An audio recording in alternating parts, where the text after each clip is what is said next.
is purchasing? Purchasing, it is the process of buying which requires input from marketing, engineering, manufacturing, and manufacturing planning and control. Process definition and functions. The purchasing is an interactive structure of people, equipment, methods, and controls that is designed to accomplish the following primary functions. First is handle the repetitive work routines of the purchasing department and the receiving department. Second, support the decisions needs of those who manage the purchasing and receiving departments. Third is assess in the preparation of internal and external reports. Like individuals, businesses and organizations need to purchase goods and services to meet their needs on a regular basis.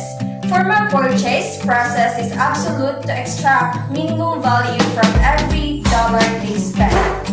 The way the company develops and implements its purchasing plan can have a major influence on not just expenses, but the business overall competitive performance, profitability, and efficiency. The purchasing process. Traditionally, the purchasing process is cycled with each step requiring the exchange of information and various approvals to move forward. Every business will have its own unique touches on, but generally speaking, the purchasing process follows a well-established patterns of events. The purchasing process which involves first, need analysis. Second, purchase requisition to purchase order. Third, purchase order review and approval. Fourth, request for proposal. Fifth, contract negotiation and approval. Sixth, shipping and receiving. Seventh, three-way matching. Eight, invoice approval and payments. And nine, accounting records update. So why is purchasing important? Today, purchasing is recognized as having an overwhelming impact on the bottom of the line of the organization and have a direct impact on the two forces that drives the bottom line. Sales and cost. Purchasing is becoming a core competency of the firm, finding and developing suppliers and bringing expertise that is highly valued by the organization. Purchasing is generally responsible for spending more than 50% of all the revenue the firm receives in income from sales.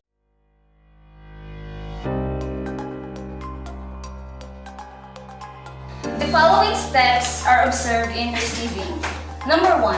Set a definite schedule for delivery and receiving of ordered goods. An early morning schedule is usually set for perishables, such as meat, fish, poultry, fruits, and vegetables. Non-perishable, like groceries and dry goods, may be scheduled for afternoon delivery. Proper scheduling prevents having too many deliveries at one time. Number 2. Prepare in advance a list of goods expected to be delivered on the next day.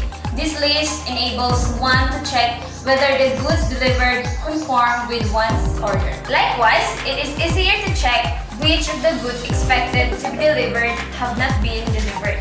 Number 3. As the goods are brought to the receiving area, check each item against the delivery receipt provided by the supplier. First is check for the quality. The quality of each item delivered is inspected based on the standard purchase specification, which every receiving person is expected to know. The actual condition of the goods is also compared to that described in the invoice or delivery receipt. Then check for quantity. Quantity is items delivered are counted or weighted. Actual quantities are compared with those written on the invoice. Third is the price. The receiving person checks that the prices of goods indicated in the delivery receipt conform with what was agreed upon during purchasing. Number 4. After goods have been truly checked, they are immediately dispatched to either the food preparation area for those that are to be used for that day's cooking, or the storage area for goods that are to be stored for future use. Number 5. The receiving person prepares a daily receiving report. The daily receiving report. The daily receiving report is a summary of all pertinent information about the goods delivered per day. The following information is found in the report. First is name of supplier. The first column of the report carries names of the suppliers or sources of goods delivered. Next, item and description. This is a listing of all items delivered with their names corresponding descriptions. Third, quantity or unit. This indicates the amount actually delivered and may be expressed in terms of weight like kilos or grams, count 100 pieces or two dozens. Fourth is unit price. This indicates the price charged for the item per given unit. For example, unit price for beef sirloin is 150 per kilo. Unit price for sack of rice is 7 per sack. Fifth, total amount. This indicates the total peso cost of a particular item. This is computed by multiplying the quantity delivered and the unit price. Hence, 15 kg of chicken purchased at 75 pesos per kilo will give a total amount equivalent to 1,125 pesos. 6. Food distribution. This provides information on how the goods are to be dispatched. The amount of food items which are to be immediately sent to the food preparation area is listed under direct. For future use is listed under the columns. Non-food items such as charcoal flours, paper napkins, and detergents are listed under sundries. 7. The total of all goods delivered is calculated. Likewise, the total amount of goods sent to the preparation area or direct or area stored or stores as well as the cost of non-food sundries are indicated. The total figures show how much is spent for food and non-suni items for a particular day.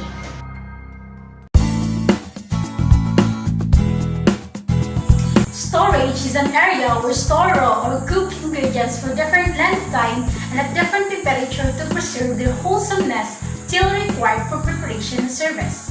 Storage helps to minimize material handling and helps to maintain compactness in work section by limiting the volume stored.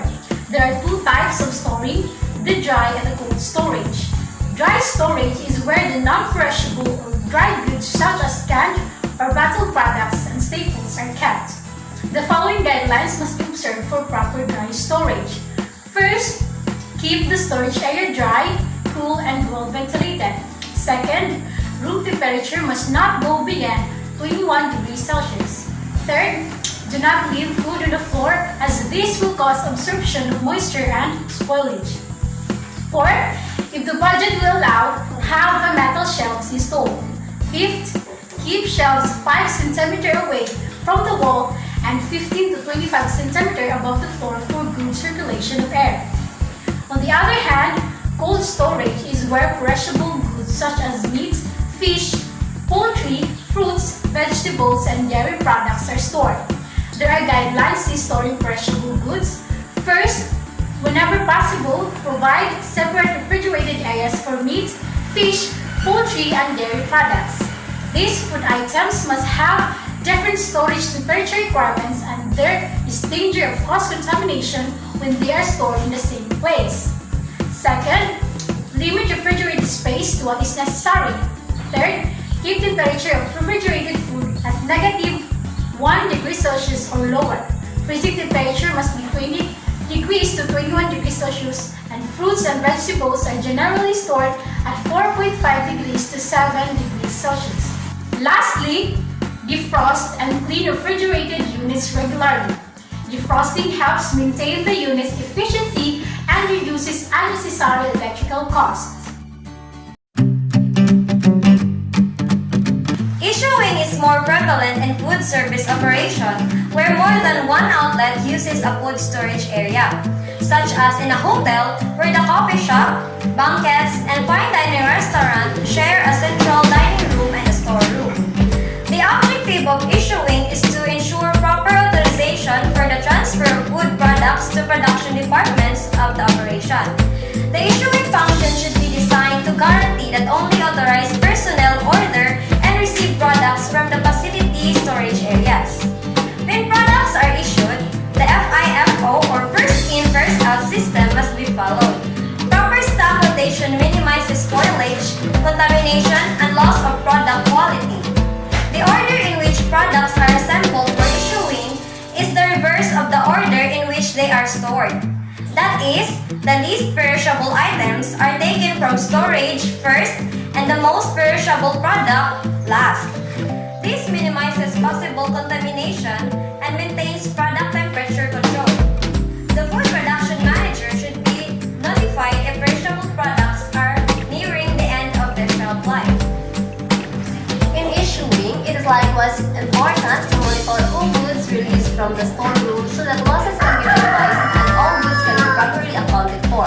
A suggested form for requisitioning and issuing is shown in Figure 3.7. The requisition form contains the following information: the item requested, the quantity requested, the unit price, the total cost, the requesting person's signature, the signature of the approving person, the signature of the person accepting the issued goods, and the date.